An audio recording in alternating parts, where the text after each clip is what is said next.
পবিত্র হজের আনুষ্ঠানিক কার্যক্রম শুরু হয়েছে ২৫ মে সকাল থেকে। মিনায় অবস্থানের মধ্য দিয়ে হজের মূল আনুষ্ঠানিকতা শুরু করবেন বিশ্বের লাখো মুসল্লি।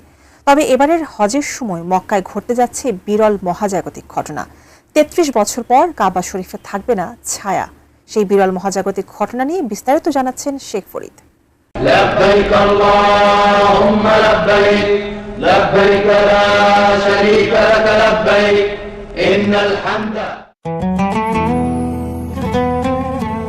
ইসলামী ক্যালেন্ডারের অন্যতম পবিত্র দিন আরাফাতের দিন।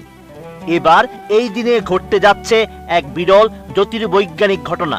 সৌদি আরবের মক্কায় এদিন পবিত্র কাবার ঠিক উপরে অবস্থান করবে সূর্য, যার ফলে কয়েক মুহূর্তের জন্য কাবা ঘরের চারপাশে কোনো ছায়া দেখা যাবে না।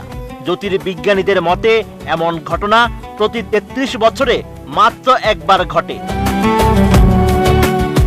এমন তথ্য জানিয়েছে দুবাই ভিত্তিক সংবাদ মাধ্যম গালফ নিউজ। জ্যোতির্বিজ্ঞানীদের তথ্য অনুযায়ী এমন ঘটনা ঘটবে আগামী ২৭ মে দুপুরে।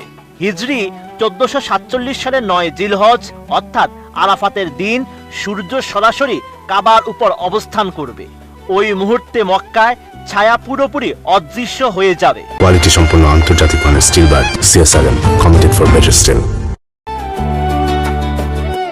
ভৌগোলিক অবস্থানের কারণে সাধারণত প্রতি বছর দুবার কাবার উপর সূর্য সরাসরি অবস্থান করে। মক্কার অবস্থান উত্তর অক্ষাংশের প্রায় ২১.৪ ডিগ্রিতে হওয়ায় সূর্য যখন নিরক্ষরেখা ও কর্কট ক্রান্তির মধ্যে চলাচল করে তখন এই ঘটনা ঘটে। তবে আরাফাতের দিনের সঙ্গে এবার মিলে যাওয়ায় তার এবারের ঘটনাকে বিশেষ করে তুলেছে। জ্যোতির্বিজ্ঞানীরা বলছেন সর্বশেষ এমন ঘটনা ঘটেছিল ১৯৯৩ সালে।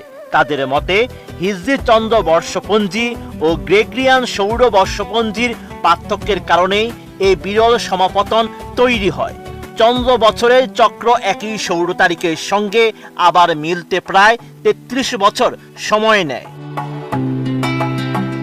সৌদি আরবের জাতীয় আবহাওয়া কেন্দ্র জানিয়েছে এটি একটি স্বাভাবিক ও পুনরাবৃত্ত জ্যোতির্বৈজ্ঞানিক ঘটনা।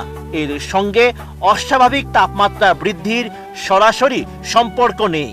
এছাড়া আবহাওয়া কেবল সূর্যের অবস্থানের উপর নির্ভর করে না। আর্দ্রতা, মেঘের উপস্থিতি, বাতাসের গতি এবং বায়ু প্রবাহের মতো বিভিন্ন জলবায়ুগত উপাদান তাপমাত্রা নির্ধারণে ভূমিকা রাখে। জাতীয় আবহাওয়া কেন্দ্রের মুখপাত্র হোসেন আল কাহতানি জানান, এই ধরনের ঘটনা প্রতি বছরেই জ্যোতির্বৈজ্ঞানিক পর্যবেক্ষণের অংশ হিসেবে নজরদারিতে করা হয়।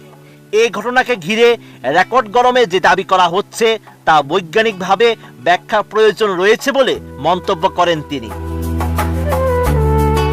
Sheikh Farid, ATN news.